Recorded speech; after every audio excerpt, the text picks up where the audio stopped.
नमस्कार, मैं हूं अंकित और आप देख रहे हैं राग बिहारी। कल वोटिंग है बिहार में पहले फेज की। इससे एक दिन पहले ही यानी कल रात को मुकेश सहनी ने अपने भाई को मैदान से पीछे कर दिया। यानी कि अब वो चुनाव नहीं लड़ेंगे। गौरा बौराम सीट है, इस सीट पर मुकाबला कड़ा है। क्या वजह रही कि मुकेश सहनी को एक सीट और कम करनी पड़ी और मुकेश सहनी पर दबाव ऐसा क्या है जिसकी वजह से उनको अपने ही भाई को पीछे करना पड़ा।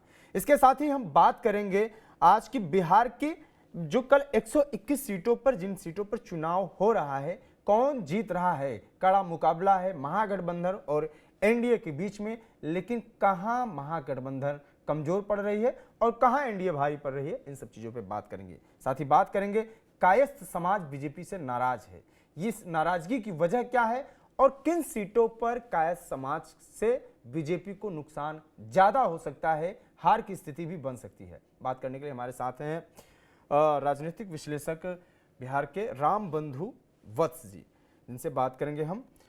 तो जो बिहार की राजनीति है वो फिलहाल अभी जो करवट फिर रही है, उसमें पहला जो सवाल यही है कि गौरा बौराम सीट पर जो सहनी है, किसके दबाव में, राम बंधु जी, कि गौरा बौराम सीट पर मुकेश सहनी किस दबाव से अपने भाई को उन्होंने पीछे किया, क्या है स्थिति वहां की? जी गौरावरम सीट पे आरजेडी के उम्मीदवार अफजल अली खां वहां से टिकट लिए थे और जी। जब महागठबंधन में सीटों का ऐलान नहीं हुआ था, हम्म। आपसी जो बातचीत जारी ही थी, उसी हम्म। दौरान में लालू यादव ने जिन कई उम्मीदवारों को पार्टी सिंबल देना शुरू कर दिया, उसी में से एक सीट है गौरावरम सीट, हम्म। जिसपे अफजल अली खां को टिकट दिया गया। बाद जी। में वो सीटें चली गई मुकेश सहनी के वीआईपी पार्टी में। इन्होंने अपने भाई संतोष सहनी को वहां पे हाँ। उम्मीदवार बनाया। हम्म। इसके बाद आरजेडी ने, खासकर तेजस्वी यादव ने कई दफा अपने उम्मीदवार अफजल अली को कहा कि आप वहां हम्म। से हट जाएं, वो सीट हम्म। वीआईपी पार्टी को चला गया। ये हम्म। बात अक्सर मीडिया में आई, कई दफा आई, लेकिन वो अपनी उम्मीदवारी को वापस नहीं लिया, वो हमेशा हम्म। मैदान में कायम रहे। हम्म। उन्हें यहां तक कहा गया कि पार्टी अपना सिंबल ले लेगी, हम्म। इसके बावजूद भी वो मैदान में खड़े रहे। हम्म। इधर मुकेश सहनी के मन में जो अधिक सीटें हों, ये तो इसके लिए तो प्रयास कर ही रहे थे, लेकिन सबसे अधिक जी। उनकी महत्वाकांक्षा थी कि महागठबंधन में वो डिप्टी सीएम के चेहरे के रूप में उनको घोषित किया जाए। हाँ जैसे हाँ। कि तेजस्वी यादव को अगर सीएम चेहरा बनाया जाए, उसी क्षण उनको डिप्टी सीएम बनाया जाए। इसके हम्म। लिए वो काफी तनातनी थी हम्म। और ऐसा हुआ भी। हम्म। उनको उनका विश्वास जीतने के लिए हम्म। महागठबंधन ने जब जिस दिन अपना घोषणा पत्र जारी किया था, हम्म। जिस दिन तेजस्वी यादव को सीएम का फेस जारी किया था, उसी दिन हम्म। उन्होंने डिप्टी सीएम का मुकेश फेस सहनी को भी बनाया। डिप्टी सीएम फेस जारी कर दिया था। तो ये बिल्कुल। महत्वाकांक्षा उन पे भारी पड़ रही थी। हम्म। इधर संतोष सहनी मैदान में थे, लेकिन हम्म। आरजेडी के जो पहले वाले उम्मीदवार थे वो मैदान से हट नहीं रहे थे। हम्म। तेजस्वी यादव संतोष सहनी के लिए कई दफा उन्होंने वीडियो भी जारी किया और हम्म। जिसमें उन्होंने कहा कि हमारे भाई संतोष सहनी को वोट दीजिए, किसी तरह की गलतफहमी में मत आइए। हम्म। लेकिन आरजेडी के उम्मीदवार मैदान में हमेशा लगे रहे हम्म। और वो हमेशा अपने अपनी पार्टी यानी आरजेडी के शीर्ष नेतृत्व की बात हमेशा नजरअंदाज करते रहे। अब अचानक कल मुकेश सहनी प्रेस कॉन्फ्रेंस करते हैं और ये घोषणा करते हैं कि गौराबोराम सीट पे हम्म। उनके भाई संतोष सहनी अपनी उम्मीदवारी को वापस लेते हैं, यानी हम्म। चुनाव आयोग के तहत नहीं, लेकिन ऐसे ही व्यवहारिक तौर पे वापस लेते हैं। हम्म। अब वहां पे आरजेडी का ही उम्मीदवार है और उन्हीं को मुकेश सहनी यानी वीआईपी पार्टी अपना समर्थन देगी। तो इसके बाद से उस सीट पे प्रभाव पड़ा है। जी। लेकिन एक बुनियादी सवाल है कि आखिर चुनाव के 36 घंटे पहले हम्म। वीआईपी पार्टी को ऐसा निर्णय क्यों लिया गया? देखिए, वो सीट था जहां से कभी मुकेश सहनी को लड़ने की बात कही जाती थी हम्म। और मुकेश सहनी खुद ने लड़के अपने भाई को उन्होंने टिकट दिया था और उसी सीट में उनको आज कॉम्प्रोमाइज करना पड़ा। हम्म। तो ये कहीं ना कहीं उनके मन में जो डिप्टी सीएम बनने की जो महत्वाकांक्षा है, हम्म। वो भारी पड़ रहा है। हम्म। सीटों की जो अंक गणित है या राजनीति की जो असली मिसाल बिछाई जाती है, उसमें लगता है कि मुकेश सहनी परिपक्व नहीं है और वो फंसते आ रहे हैं। सबसे बड़ी बात यह है कि क्या वाकई में अगर लालू यादव या तेजस्वी यादव ने अगर अपने उम्मीदवार को ये कहा है कि हम्म। वो मैदान से हट जाएं, तो क्या उम्मीदवार उनको नजरअंदाज करके मैदान में डटा रहेगा? ये एक बात समझने वाली बात है, इसको डिकोड करने वाली बात है कि एक जो बार चर्चा बार चली कहा जा एक दिन रहा पहले रामबंधु जी की, ये कहा गया कि आरजेडी से उनको निकाल दिया गया है, जो जिस सिंबल पर जी लड़ रहे थे अफजल अली खान, जो कहते हैं कि आरजेडी के उम्मीदवार हैं, जबकि आरजेडी ने ऐसा कभी माना नहीं। वो धोखे से सिंबल चला गया, अब ये सिंबल लेके बैठ गए। और उसके बाद फिर ये था कि जब नॉमिनेशन जहां पे इन्होंने किया था, ये एक चर्चा ये भी है कि लालू यादव ने चिट्ठी भी लिखी थी कि आप नॉमिनेशन इनका खारिज करिए, क्योंकि आरजेडी का वहां पे उम्मीदवार नहीं है, वहां पे महागठबंधन का अधिकृत उम्मीदवार जो है वो सहनी, मुकेश सहनी के भाई ही है, संतोष सहनी। लेकिन ये बात चर्चे में है कि उन्होंने महागठबंधन लिख दिया था आरजेडी की जगह पे। अब महागठबंधन जैसी कोई पार्टी है नहीं, इसलिए उनका नॉमिनेशन कैंसिल हुआ नहीं। तो अगर दोनों चीजें हैं, अगर उनको पार्टी से निकाल भी दिया गया, तेजस्वी यादव भी नहीं चाहते हैं, तो फिर तो सब कुछ सेटल्ड है। फिर इन्होंने अपने भाई को पीछे क्यों किया? और एक चीज ये भी है कि 2020 में इनकी ही जीती हुई वो सीट भी है, जो कि बाद में बीजेपी में चली गई वो। जी जी, बिल्कुल। देखिए, क्या वाकई में अफजल अली खां हाँ इतने स्थानीय तौर पे इतने प्रभावशाली उम्मीदवार हैं कि हाँ तेजस्वी यादव या आरजेडी के मना करने के बावजूद भी जी वो चुनाव मैदान में रहते और जीत जाते? इतना आत्मविश्वास उनमें है, ऐसा तो नहीं लगता है। और जो बातें कही जा रही हैं, देखिए तेजस्वी यादव ने मीडिया से बात कही है और हम्म एक वीडियो भी जारी हुआ था जिसमें तेजस्वी यादव ने कहा था कि किसी तरह की गलतफहमी में मत रहिए, आप हम्म वोट दीजिए तो मेरे भाई संतोष सनी को वोट दीजिए। हम्म लेकिन क्या वाकई में अफजल अली को हम्म अधिकृत रूप से तेजस्वी यादव के द्वारा कहा गया, हम्म, इसमें शंका करने की गुंजाइश है? क्योंकि हाँ सवाल है कि अगर अपने मन से खड़ा हो जाए और अगर हम्म पार्टी या पार्टी का शीर्ष नेतृत्व वाकई में अगर नजरअंदाज करना, आपको हटाना चाहे, तो हम्म, फिर मतदान के दिन तो इसका फर्क पड़ता है। जाहिर सी बात है। लेकिन जी, अफजल अली लगातार मैदान में खड़े रहे, डटे रहे, प्रचार करते रहे, हम्म तेजस्वी यादव के वीडियो जारी करने के बावजूद भी। और अंत में तेजस्वी यादव, मुकेश सहनी ने घोषणा की कि अब यहाँ पे आरजेडी का जो उम्मीदवार है वही चुनाव लड़ेगा, हम हम्म उनका समर्थन करते हैं। तो हम्म क्या अगर तेजस्वी यादव मना करते थे, तो हम्म अब तेजस्वी यादव को अफजल अली खां के प्रभाव के कारण यू टर्न लेना पड़ा? ये हम्म। बात समझने वाली बात है, या दोनों में कहीं ना कहीं पहले से कोई ना कोई कम्युनिकेशन होगा? अंदर से कोई ऐसी बातचीत रही होगी जिससे सपोर्ट मिल रहा होगा। बात होगी। क्या ये दूसरी स्थिति ये भी हो सकती है कि जो अफजल अली खान है वो चूंकि मुस्लिम कैंडिडेट हैं और एक निगेटिव चल रहा है, बातें कि आरजेडी जो है मुस्लिमों को उतना वैल्यू नहीं दे रही है, या मुस्लिम समाज इस तरीके से एआईएमआईएम वगैरह आंदोलन कर रहे हैं, तो अब चूंकि दरभंगा की पॉलिटिक्स है और उसके आसपास के फील्ड में भी इसका इम्पैक्ट पड़ता है, इसलिए भी उन्होंने ये कोशिश की अंदर से कि इनको बचाए रखना है और उधर लास्ट आते आते किसी तरीके से मुकेश सहनी के भाई को बैठा देना है। जी, ये मुझे लगता है कि ये कहीं न कहीं से कोई कम्युनिकेशन होगा, क्योंकि तेजस्वी यादव या लालू यादव के कहने के बावजूद भी ऐसा नहीं लगता है कि आरजेडी का कोई उम्मीदवार मैदान में खड़ा रहेगा। हम्म खासकर अगर पार्टी आपस में सीटों के बँटवारे को लेकर बातचीत कर चुकी है। ऐसा तो एनडीए में भी हो रहा है, ऐसा महागठबंधन में भी होता है। बहुत सारे बीजेपी की सिटिंग सीट एलजेपी के खाते में चली गई है, तो क्या बिल्कुल। हम वहाँ पे बीजेपी उम्मीदवार खड़ा हो जाएँगे? तो हम्म ऐसा नहीं लगता है। और सबसे बड़ी बात है कि अगर वाक़ई में तेजस्वी यादव मना कर रहे थे, तो हम्म क्या अफ़ज़ल अली खां इतने प्रभावशाली उस सीट पे हैं कि अब हम्म तेजस्वी यादव को ही U टर्न लेना पड़े? अब हम्म वहाँ पे हम्म जब संतोष सहनी मैदान से हट गए हैं, हम्म अगर वहाँ के लोगों से आप बातचीत कीजिएगा, तो इसका एक नकारात्मक प्रभाव पड़ा है मल्लाह समाज पे, निषाद समाज पे। उनको सहनी ऐसा समाज लगता भी तो है। ये कर सकता है कि अब आपने चूंकि उसको बैठा दिया है तो हम क्यों वोट करने जाएंगे इनको। बीजेपी का जो जी, कैंडिडेट है वो पुराना वीआईपी का कैंडिडेट रहा ही है, उनका कनेक्शन एक तो है ही, 5 साल तो वो रहे ही हैं, बिल्कुल। वीआईपी से ही रहे हैं उसके पहले। जी, बिल्कुल, तो वहाँ का जो सहनी समाज है, सहनी समाज का एक वर्ग इससे नाराज़ भी है। हम्म वहाँ वहाँ के समीकरण में बदलाव हुआ है। इस हम्म घोषणा के बाद सहनी समाज नाराज़ भी है और उसका हम्म फ़ायदा बीजेपी को मिलेगा। हम्म इसका फ़ायदा एनडीए को मिलेगा। सहनी समाज के वोटों में वहाँ पे बँटवारा होगा। कहीं न हम्म कहीं एक हिंदू-मुस्लिम वाली जो तासीर है, हम्म वो कुछ न कई रूपों में वहाँ पे प्रभावशाली होगी और वहाँ हम्म के एनडीए कैंडिडेट को इसका फ़ायदा मिलेगा, क्योंकि हम्म लोगों को लग रहा है कि हम मुस्लिम कैंडिडेट के दबाव में हम्म आरजेडी झुक गई है। देखिए, ये बात तो हर कोई समझ ही रहा है कि हम्म क्या लालू वास्तव में लालू यादव और तेजस्वी यादव के मना करने के बाद भी कोई हम्म कैंडिडेट कैसे मैदान में रह सकता है। हम्म लेकिन सबसे बड़ी बात है कि मुकेश सहनी के आँखों पे जो उप मुख्यमंत्री बनने की महत्वाकांक्षा की जो पट्टी पड़ चुकी है, हम्म उसकी आगे ये अपने सीटों को लेकर के कॉम्प्रोमाइज़ करने के लिए तैयार है। ये वो पॉइंट था, अगर आज वो मैदान में डटे रहते, हम्म तो मुझे लगता है कि वो सहनी समाज के बड़े नेता बन सकते थे और सहनी समाज पे और भी प्रभावशाली हो सकता था। बिल्कुल। जैसे कि आप कुम्हरार में देख लीजिए, कायस्थ हम्म भुट्टो की जो कायस्थ भुट्टो को लेकर के जो है, तो हम्म उसका एक प्रभाव पड़ा है। वैसे ही ये एक पॉइंट था, लेकिन चूँकि उनकी आँखों पे एक डिप्टी सीएम बनने की महत्वाकांक्षा है, तो उसके कारण वो अपने सीटों से कॉम्प्रोमाइज कर रहे हैं। ये सीट तो उनकी अपनी सीट थी, वहां से उनके भाई खड़े थे, इससे तो वीआईपी पार्टी की अस्मिता जुड़ी हुई थी, बिल्कुल। लेकिन उन्होंने कॉम्प्रोमाइज किया है। तो ये तो 14 नवंबर को पता चलेगा कि इसका क्या प्रभाव पड़ा। ठीक, ठीक है। हम बात कर रहे थे कायस्थ समाज की। कायस्थ समाज जिस तरीके से चर्चा है पटना में, और ये है कि बीजेपी से वो नाराज है, तो क्या इसका कितना असर बीजेपी को, इसका नुकसान उठाना पड़ सकता है? और इस समाज का जिस तरीके से टिकट कटा, कायस्थ नेता बड़े ने हैं, उनका टिकट कटा, तो इन सब चीज़ों पे जरा बताइए कि है क्या दरअसल चल रहा पटना में? जी देखिए 3 सीटों पे बीजेपी कायस्थ उम्मीदवार को उतारती थी मैदान में, जिसमें एक बांकीपुर के नितिन नवीन है, जिनको इस बार भी टिकट मिला है। दूसरा कुम्हरार से अरुण सिन्हा आते थे, और तीसरा नरकटियागंज से रश्मि वर्मा आती थी।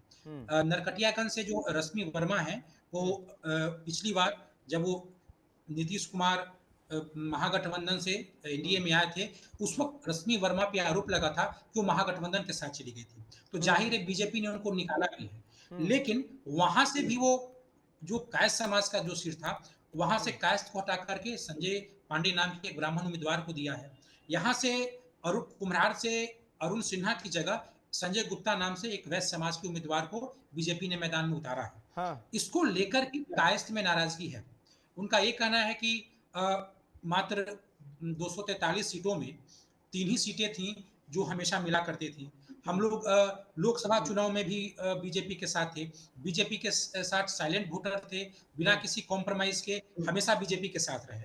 लेकिन अगर ये सीटों को, कुम्हरार सीट को, बांकीपुर सीट को और नरकटियागंज सीट को, ये कायस्थ समाज अपनी अस्मिता से जोड़ के देख रहा है कि 243 में 3 की तो हिस्सेदारी थी। उम्मीदवार बदले जाते, लेकिन कम से कम वो सीटें कायस्थ उम्मीदवार के पास ही रहता। तो नरकटियागंज में तो जो जन आक्रोश है कायस्थ समाज का, वो तो कम दिख रहा है। पटना के कुम्हरार में काफी, जब से सीटों की घोषणा हुई है, तब से लेके आज तक कमोबेश वो आक्रोश कायम है। सबसे बड़ी बात है कि यहाँ पे 2 नवंबर को प्रधानमंत्री का रोड शो हुआ था। रोड शो का एक बड़ा हिस्सा कुम्हरार विधानसभा के क्षेत्र में भी था, लेकिन जिस तरीके से प्रधानमंत्री बीजेपी के सबसे बड़े नेता रोड शो में कुम्हरार आए, लेकिन उस अनुपात में ऐसा दिखता नहीं है कि वह आक्रोश शांत हुआ है। यहाँ पे कायस्थ समाज का आक्रोश कमोबेश कायम ही है, और इसके बहाने कायस्थ समाज पूरी अपना भ्रास निकाल रहा है कि आज वो टिकट काटे हैं, अगर यहाँ से संजय गुप्ता जीत जाएंगे, ये सीट हमेशा के लिए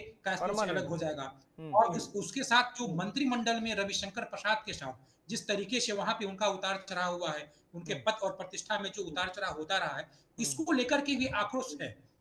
तो कायस्थ लोग यहाँ के उम्मीदवार को लेकर के अपनी अस्मिता से इस क्षेत्र को जोड़ चुके हैं, और जिस तरीके से वो संजय गुप्ता यानी वैश्य समाज को वोट नहीं देना चाहते, नहीं देने का ऐलान किए हैं। ऐसा कई बार हुआ है कि जो कायस्थ के जो बीजेपी के बड़े नेता हैं, जैसे ऋतुराज सिन्हा हैं, रविशंकर हैं, इन लोगों के सामने कायस्थों ने यहाँ के कायस्थ उम्मीदवार, जो कि जन स्वराज के कायस्थ उम्मीदवार हैं, केसी सिन्हा, उनके पक्ष में नारेबाजी की है। तो वो उस वोट का एक बड़ा हिस्सा केसी सिन्हा के पक्ष में जाएगा, क्योंकि आज अब कल ही वोटिंग है, बहुत चुनाव के हम लोग अब कुछ घंटे ही दूर हो गए, लेकिन उनका कुछ थमा नहीं है। और इसका दूसरा प्रभाव ये पड़ रहा है कि जो कुम्हरार का जो वैश्य समाज है, उसको लगता है कि जब यहाँ पे कायस्थ उम्मीदवार थे, हम बीजेपी को वोट दिया करते थे, आज हमारे जो उम्मीदवार हैं उनको ये वोट नहीं दे रहे हैं, तो एक नाराजगी उनमें है। और इसका प्रभाव कुम्हरार से सटे ही से बांकीपुर के इलाके में पड़ रहा है, जहां से नितिन नवीन मैदान में है। वहां से महागठबंधन में रेखा गुप्ता वैश्य समाज की है,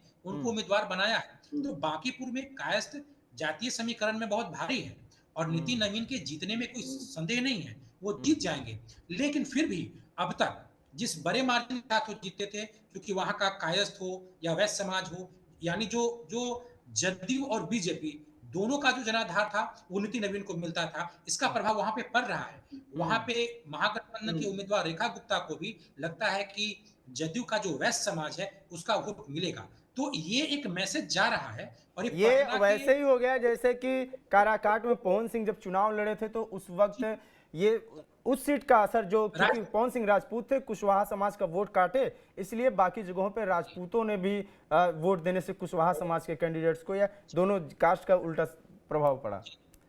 आप ये कहना चाह रहे हैं कि जी, जी, निश्चित रूप से देखिए कास्ट वोटों का प्रभाव तो लगभग 3 सीटों पे ही पड़ता है। ऐसे कई सीटों पे प्रभाव पड़ता है, लेकिन जो निर्णायक होता है, वो एक नरकटियागंज में है, बांकीपुर में है, कुम्हरार में है। हम्म लेकिन इससे जो नाराज़ वैश्य समाज है, वो तो हम्म कई सीटों पे प्रभावित होता है।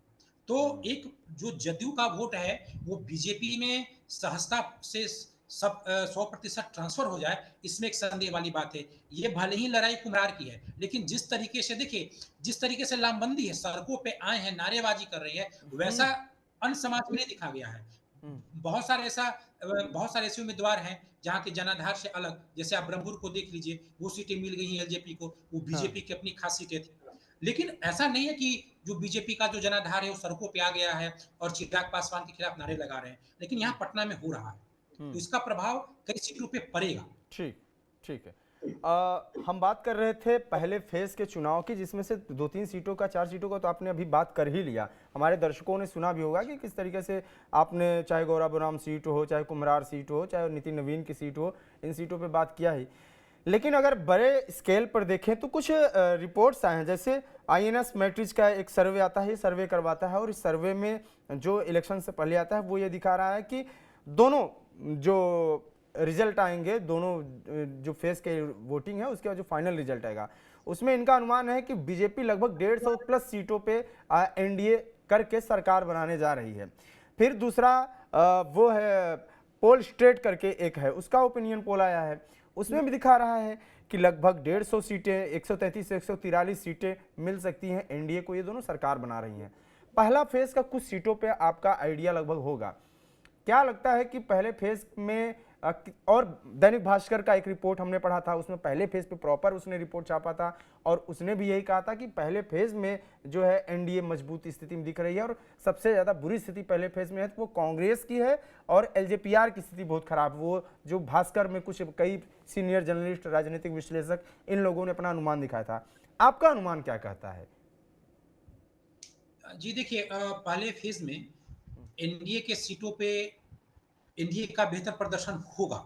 ये चीज़ें ज़मीन पे भी नज़र आ रही है। देखिए जो महागठबंधन को हम देखते हैं कि महागठबंधन का जो मेन जनाधार है, जैसे एम-वाई समीकरण आरजेडी का था, और इसके अतिरिक्त मुकेश सहनी उसमें शामिल है, कांग्रेस पार्टी शामिल है। तो हाँ। कांग्रेस और आरजेडी में एक जो तनाव है, वो आज भी है।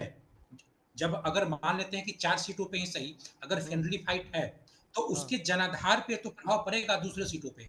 जैसे कि अगर आज हम देखते हैं कि कायस्थ का प्रभाव उन सीटों पे भी पड़ रहा है। वैश्य समाज नाराज हो सकते हैं, जहाँ पे कायस्थ उम्मीदवार नहीं है, या जो पटना की 3 सीटों के अतिरिक्त। वैसे ही वहाँ पे भी है कि कांग्रेस का अगर जनाधार, जैसे रविदास समाज में है, दलित समाज में है, काफ़ी हद तक मुस्लिम समाज में भी है, और कांग्रेस सवर्ण समाजों में भी उसका कुछ हद तक प्रभाव है। तो वहाँ पे राजद उम्मीदवार को वोट ट्रांसफर हो जाए, और कितना होता है ये देखने वाली बात होती है। एक आंतरिक जो टकराहट है, वो वोटिंग के दौर में भी मिलेगा।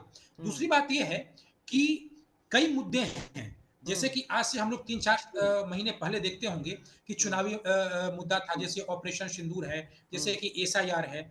उसी तरीके से एक वक्त संशोधन बिल का भी मुद्दा था। ऐसा लगता था कि चुनाव पे इसका प्रभाव पड़ेगा। आज के समय में इन मुद्दों का कोई प्रभाव नहीं है। तो उसी क्रम में वक्त संशोधन बिल का भी कोई प्रभाव अब नहीं है। वक्त संशोधन बिल का प्रभाव नहीं होने के कारण मुस्लिम वोटों का जिस तरीके से ध्रुवीकरण होने का अनुमान लगाया जा रहा था आरजेडी के पक्ष में, वैसा नहीं हो पा रहा है। खासकर अगर हम मगध के क्षेत्रों में देखेंगे, तो बेलागंज है, इमामगंज है, शेरघाटी है, रफीगंज है। इन क्षेत्रों में मुस्लिम वोटों में कुछ हद तक बिखराव हो रहा है। वहाँ पे ओवैसी के जो उम्मीदवार जहाँ-जहाँ खड़े हैं, वहाँ भी कुछ वोट मुसलमानों का जा रहा है, और कुछ एनडीए के उम्मीदवार जो गैर भाजपाई एनडीए उम्मीदवार हैं, खासकर अगर आप मांझी जी को देख लें, तो मांझी जी को जा रहा है, जो जदयू के उम्मीदवार है उनको भी जा रहा है। तो जैसा अनुमान था कि इस बार जदयू को मुसलमानों का कुछ भी वोट नहीं मिल पाएगा, सब कुछ आरजेडी के प्रति एकजुट हो जाएगा, उस तरीके का दिख नहीं रहा है। और जदयू को भी कुछ वोट जा रहा है, और ओवैसी को भी वोट जा रहा है, मांझी के उम्मीदवार को भी वोट जा रहा है। तो इसका इसका जो परिणाम है, वो महागठबंधन पे दिखेगा, रिजल्ट के रूप में दिखेगा। वो ध्रुवीकरण नहीं है मुस्लिम समाज का। अब हाँ। भले ही आरजेडी किस तरीके से कॉन्फिडेंस में है, लेकिन इस बार के चुनाव में देखिएगा कि पिछली बार से ज़्यादा ओवैसी की पार्टी को सीट चाहे जितनी भी आए, वोट प्रतिशत उनका बढ़ेगा। मुस्लिम वोटों में एक बिखराव है और कांग्रेस पार्टी और आरजेडी इन दोनों के बीच जो जो तनातनी की स्थिति दिख रही है, इसका भी प्रभाव पड़ेगा। देखिए, अगर कई ऐसी सीटें थी, जैसे वारसलीगंज की सीटें थी, वहाँ पे आरजेडी भी उम्मीदवार में है, आरजेडी से अशोक महतो थे और कांग्रेस पार्टी से मंडल सिंह थे, जो एक सवर्ण उम्मीदवार थे कांग्रेस के, उनको वहाँ पे बैठना पड़ा। तो भले ही वो बैठ गए, लेकिन कहीं न कहीं इसका प्रभाव वोटों पे पड़ेगा। तो महागठबंधन का जो आंतरिक कलह है, वो मैनेज नहीं हो पाया है और इसके कारण मुझे लगता है कि 2020 की तुलना में उनका वोट प्रतिशत भी कमेगा और सीटों का अंतर भी होगा। जी। ठीक है। तो मैं अगर कुछ खास खास सीटों की बात करूं, जैसे जिन पे 4, 6, 10 ऐसी सीटें हैं जिन पे हो सकता है, और खासतौर से प्रशांत किशोर की अगर बात करें तो प्रशांत किशोर का इन सब में रोल क्या होगा? आपने अभी उनके बारे में थोड़ा सा बात नहीं किया है कि इसमें पूरे प्रकरण में प्रशांत किशोर का क्या रोल होगा, क्योंकि कई ऐसी सीटें हैं, चाहे आरसीपी सिंह की बेटी की बात कर लें, चाहे आपने केसी सिन्हा के बारे में बात किया, और भी कुछ ऐसे प्रत्याशी हैं जहां पे ऐसा कहा जा रहा है कि 4-6 सीटें ऐसी हैं जहां पे बीजेपी पे इम्पैक्ट उसका पड़ सकता है। लेकिन इन सब के बावजूद अगर देखें कि 3-4 अभी जो सर्वे आए हैं उन सब में दिख रहा है कि प्रॉपर एनडीए की सरकार बनाते वो लोग दिखा रहे हैं। जी, देखिए, अगर आप सामाजिक समीकरण देखेंगे और गठबंधन के अंदर जो तनाव है, उसको जिस तरीके से एनडीए मैनेज की है और उसमें महागठबंधन की तुलना में एनडीए ज़्यादा बेहतर तरीके से एकजुट होकर मैदान में आई है, तो उसका परिणाम तो सीटों पे दिखेगा ही। लेकिन जहाँ तक आपका सवाल था प्रशांत किशोर की पार्टी का, देखिए प्रशांत किशोर रोजगार की बात किए, जाति से ऊपर उठ करके कई तरह का नैरेटिव उनका था। लेकिन आज जब वोटों की बारी आई है, तो उनके हिस्से में वही वोट आ रहे हैं, जो उनके उम्मीदवार की जाति और स्थानीय कारण के कारण, और फिर अगर स्थानीय कारण में कोई जातिगत पहलू है और उसी जाति का उम्मीदवार जन स्वराज ने उतारा है, तो वोट इन पे ट्रांसफर हो रहा है। मुझे लगता है कि जन स्वराज के प्लेटफॉर्म से वोट डिलीवरी अपने उम्मीदवार को नहीं हो रहा है, बल्कि उनका उम्मीदवार अपने बदौलत, अपने पहचान के बदौलत जो वोट है वो अपने खाते में ला रहे हैं। बहुत सारी सीटें हैं, अगर आप यहाँ उनकी जो सबसे अच्छी सीटें हैं, अगर आप माने कि वो अगर न जीते तो नंबर 2 वो रह सकते हैं, वो सीट कुम्हरार का है, जहाँ पे केसी सिन्हा को कायस्थ का बहुत अधिक सीट मिल रहा है। इसके अतिरिक्त करघर से भी रितेश पांडे वहां से भी वो सीट ला सकते हैं। इसके अतिरिक्त देखिए, नौतन से संतोष चौधरी मैदान में है, वहां से जन सुराज कभी पश्चिम चंपारण के या बेतिया के बहुत बड़े डाकू भाकर यादव थे, उनके बेटे संतोष चौधरी को मैदान में उतारा है, उनकी भी अपनी एक पहचान है। तो इस तरीके से ऐसे 6 से 7 सीटें हैं। जैसे एक सीटें है जोकीहाट से भी उनके जो उम्मीदवार हैं, 2 सगे भाइयों को, बड़े भाई को आरजेडी ने उम्मीदवार बनाया है और उन्हीं छोटे भाई को जन स्वराज ने उम्मीदवार बनाया है, और वहां से जदयू की उम्मीदवार मंजन आलम है। तो 2 भाइयों की लड़ाई में हो सकता है कि जदयू की उम्मीदवार वहां से जीत जाए, लेकिन कहीं ना कहीं वो मैदान में है। जन स्वराज ज्यादातर सीटों पे तो मैदान में भी नहीं है, लेकिन ऐसे 7-8 सीटें हैं जहां पे वो मैदान में हैं और वो संघर्ष को त्रिकोणीय करने में सफल हो रहा है। तो उसमें सबसे बड़ी सफलता उनको कुम्हरार में मिलेगी। कुम्हरार का संघर्ष तो त्रिकोणीय है ही। यहाँ से या तो बीजेपी जीते, अगर कायस्थ वोट 50-50 भी बटा और 50% भी अगर बीजेपी को मिल गया, अगर यहाँ से फिर संजय गुप्ता अपने बदौलत वेस्ट सीट ला पाए तो वो जीत जाएंगे, वरना यहाँ पे फिर जो महागठबंधन के उम्मीदवार है वो जीत सकते हैं। लेकिन संघर्ष को त्रिकोणीय किया है, तो ऐसे 7-8 सीटें हैं जहाँ जहाँ के संघर्ष को त्रिकोणीय करने में जन स्वराज को सफलता मिली है। ठीक, बहुत बहुत धन्यवाद। बाकी इस सब चीज़ों पे, सीटों पे हम विस्तार से बात करेंगे, हमारे कई शो हैं और कल पूरे दिन भी जुड़े रहेंगे। तो फिलहाल बिहार की राजनीति में जो कुछ सीटों पे हमने बात किया, लेकिन इससे अलग मज़ेदार सीट है कुम्हरार की सीट, मज़ेदार है गौरा बोराम की सीट, मज़ेदार है। इसका चुनाव काफ़ी इंटरेस्टिंग इसलिए है क्योंकि राष्ट्रीय नेताओं पर और प्रदेश के नेता जो हैं, जो बड़े नेता हैं, इन सब से अलग यहाँ की लोकल के चैलेंजेस अलग हैं, यहाँ की जो जातियाँ हैं, समीकरण हैं और लोकल के जो नेता हैं वो किस मजबूती से चुनाव लड़ रहे हैं, ये साफ आप देख पा रहे हैं कि समीकरण कैसे बदल रहे हैं। ना नीतीश कुमार, ना नरेंद्र मोदी, ना तेजस्वी यादव ये सब रोल प्ले नहीं कर रहे हैं, यहाँ के लोकल के प्रत्याशी रोल प्ले कर रहे हैं। परिणाम क्या होगा वो 14 नवंबर को देखा जाएगा, लेकिन कल की वोटिंग किस ओर जाती है इस पे निगाह बनी रहेगी। तो बने रहिए टीवी 9 बिहार झारखंड के साथ, देखते रहिए राग बिहारी। नमस्कार।